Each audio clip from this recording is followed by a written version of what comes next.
Hey, Kathleen here. I'm reviewing this 40 pack of colored zip mesh bags. Now, why does somebody need 40 of these? Well, if you're looking at this, you probably are thinking you need them.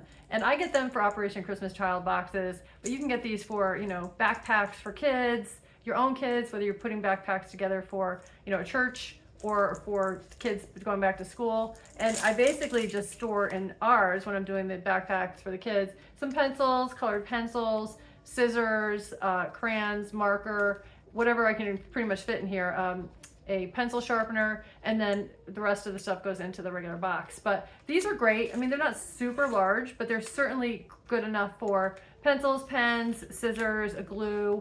Like I said, I've got colored pencils, things like that. And they are durable. You don't want to put anything sharp in here that's going to puncture. With an unsharpened pencil, it's fine. With a sharpened pencil, yeah, you're going to probably puncture through here potentially. It was jammed like in a backpack and the pencil tip went through it. It's possible.